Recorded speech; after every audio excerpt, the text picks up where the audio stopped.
I don't know, it just make me feel stupid, you know, like why do I want to travel here?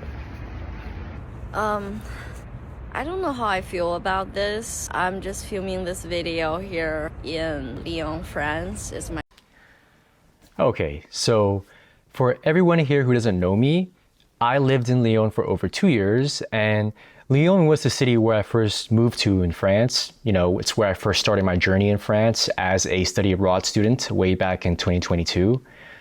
And I ended up moving back there to finish my undergrad. You know, I transferred to a university in Lyon for that. And I eventually got my master's degree there as well. If you're curious about that part of my story, please feel free to check out some of the older videos on my channel. I'll link to them in the description below.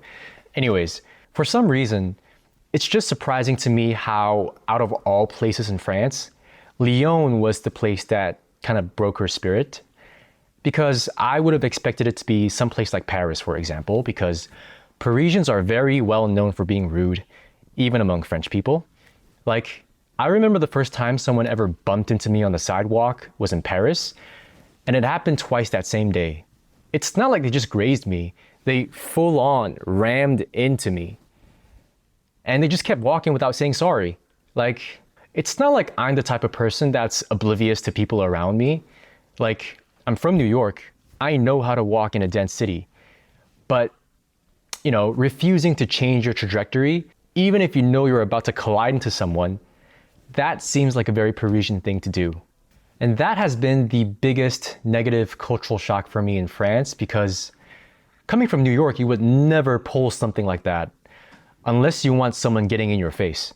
Anyways, I thought it was pretty unusual that she went through this in Lyon, because for me, that was a place where I made so many precious memories. Like, you know, I made so many friends, I had so much fun. And considering that we're both, you know, Asian American, we share similar backgrounds, it's kind of weird that there's such a big gap, you know, in our experiences in the same city. So let's see what she has to say. My first time visiting. To be honest, the experience is very isolating. Don't get me wrong, it's a beautiful city, has a lot to do and see and to discover, but I don't recommend for solo traveler or someone who doesn't speak French. I'm really surprised by this because Lyon is known as one of the most international cities in France outside of Paris. And on top of that, it's one of the youngest. Like, if you're out in town or if you're on the metro, more often than not, you'll see that people around you are in their 20s. I don't live in Lyon anymore, but every time I go back and visit, I always get pleasantly surprised by how young people are. Like, most people I see are around my age or even younger. Anyways, my point is, because of these reasons, it shouldn't be hard to find people in Lyon who are open to new experiences, even if you don't speak French. Like, even for me, I couldn't speak French fluently for my first 15 months or so in Lyon, but I still had an amazing social life. Like, granted, I was a student, so that made things way easier, but even as a solo traveler, there are so many ways you can still meet people here. One of my favorite spots in Lyon is this international cafe called Kotopo. It's a very cozy place, and they host language exchange nights and other cultural events all the time.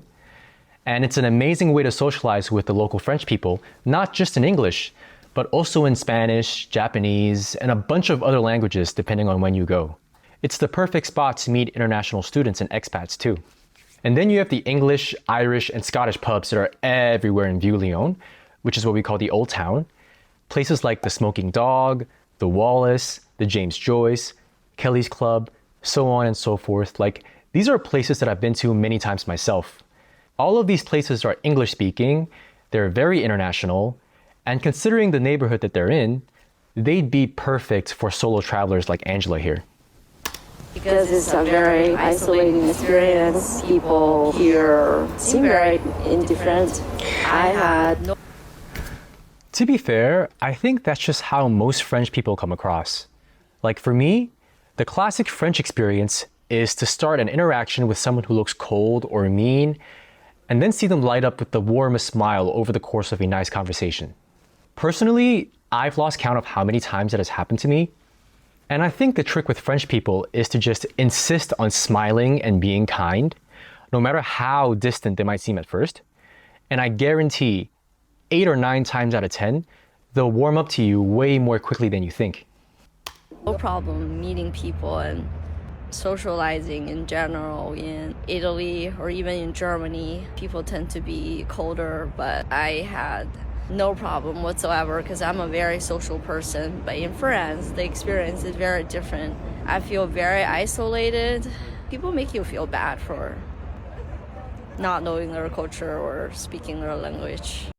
Now, I do agree that among Europeans, French people are one of the most, or at least accommodating when it comes to you not knowing their language or their culture. They are a very proud people, which I think is a good thing most of the time. However, I really don't think that French people go out of their way to make you feel like shit for not knowing their language in the way that she's implying here. Let me give you an example.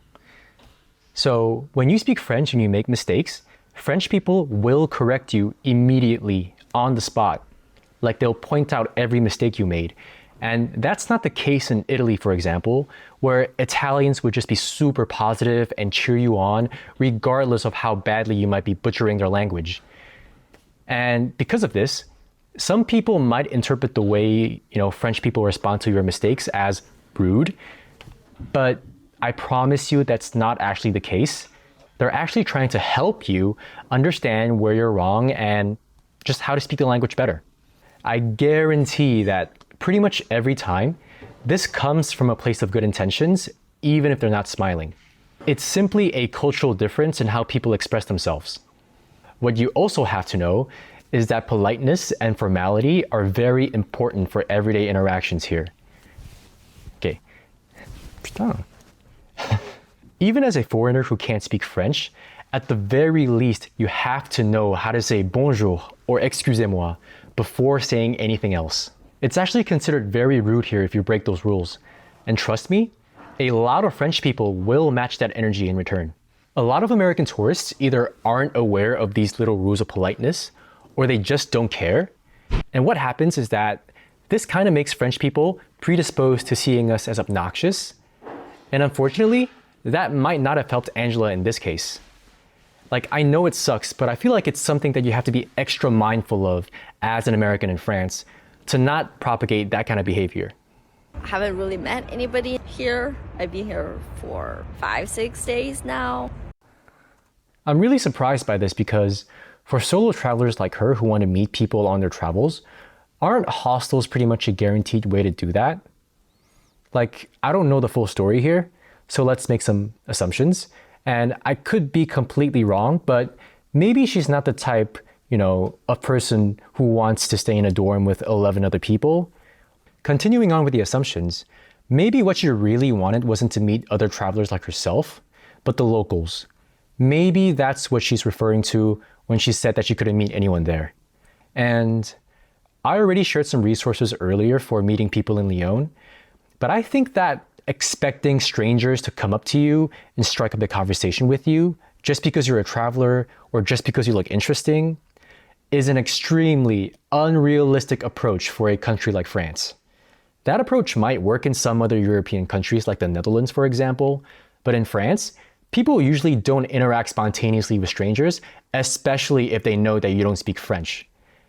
And not that French people have something against English speakers, it's just that, speaking English is something that a lot of French people are really not confident in. So they just actively avoid doing so unless it's absolutely necessary. Like I said before though, that doesn't mean that French people aren't open to new experiences. It just means that you're the one that has to take initiative. Find the ones who are comfortable speaking English and just try to create as many organic interactions as you can. I feel like that's the only way. I almost feel stupid for coming here, spending money. I even bought a French hat. Okay.